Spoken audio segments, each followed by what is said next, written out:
अस्सलाम वालेकुम की हाल है ठीक हो नालो की बनाया गया बस ਅਸੀਂ ਤੇ ਅੰਦਰ ਹੀ नहीं तो ਤੁਹਾਡੀ बेल नहीं होगी एक इलेक्शन कमीशन में इंतखाबी उज़ादारियों के हवाले से केसेस पर समाअत का सिलसिला जारी है। वकला और सियासतदानों की बड़ी तादाद इलेक्शन कमीशन का रुख कर रही है। वहीं पर वकला और सियासतदानों की आपस में मुलाकात भी हो जाती है।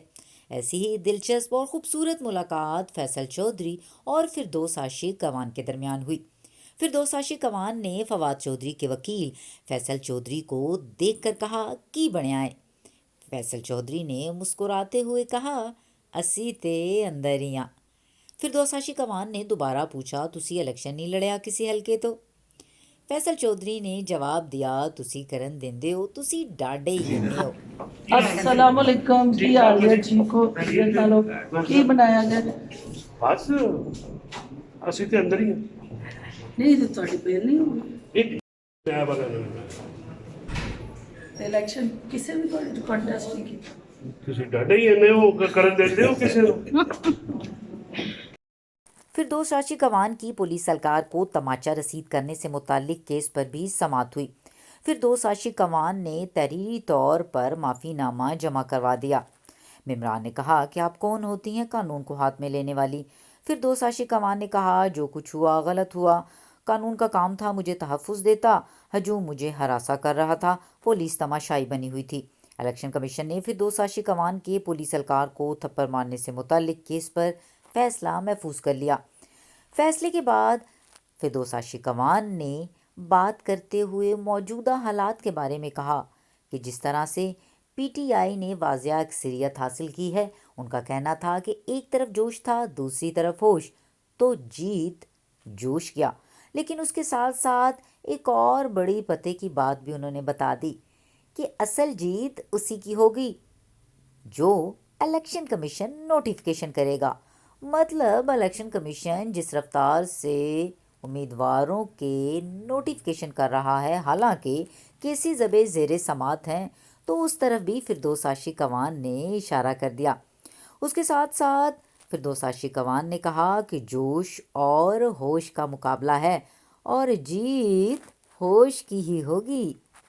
Rule of law will prevail, truth will prevail और हमें रिलीफ मिलेगा based on the ground consequences and realities. अच्छा मैम, मौजूदा सूरत हाल में क्या देख रही हैं? ये जो अब सिचुएशन है, हर कैंडिडेट फॉर्म 45 का, एज अ सीनियर पॉलिटिशियंस क्या सूरत हाल आप देख रही हैं?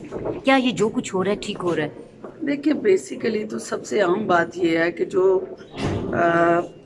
इलेक्शन के अंदर इस वक्त एक तरफ जोश था एक तरफ होश था, और जो जोश था वो होश पे हावी हो गया, और बहुत सारे जोश के साथ जुड़े ऐसे इक़दाम भी हुए जहां कानून की गुंजाइश नहीं थी, और जोश और होश का मुकाबला चल रहा है। अल्टीमेटली होश ही प्रवेल करेगा। अच्छा मैम, क्या कहेंगी इमरान खान ने जितनी ज़्यादा उनके कैंडिडेट जो कामयाब हुए हैं, और इमरान खान के जो अभी हालिया उनकी जो समाअत थी काफ़ी ज़्यादा वो मुतमिन और खुश भी नज़र आ रहे थे, आपने उनके साथ बड़ा वक्त गुजारा है, तो क्या कहेंगी अब इमरान खान साहब को कुछ हौसला हुआ है कि इतने ज़्यादा उनके कैंडिडेट कामयाब हो गए हैं? At the end of the day देखा जाता है कि कौन जीता कौन हारा। सियासत के अंदर एक वोट की भी विक्ट्री होती है और लाखों वोटों की भी विक्ट्री होती है।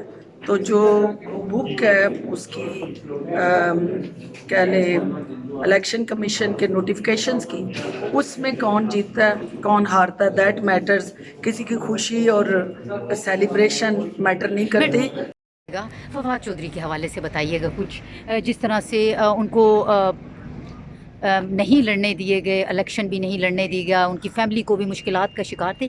फवाद चौधरी से आपसे बात होती है, अब जो इलेक्शन का रिजल्ट आया है इस पे वो क्या कमेंट करते हैं, आपसे क्या बातचीत करते हैं? उनका कमेंट कल मीडिया पे चला है, और अयूब खान के बाद उन्होंने कहा ये सबसे ज़्यादा पोल्यूटेड और धांधली ज़्यादा इलेक्शन है। इस इलेक्शन में तो जो कुछ हुआ है आसिया, वो देखिए धांधला का लफ्ज़ भी छोटा पड़ गया है। लाख लाख वोटों की जो से लीड से लोग जीते हुए उनको हरवा दिया गया है।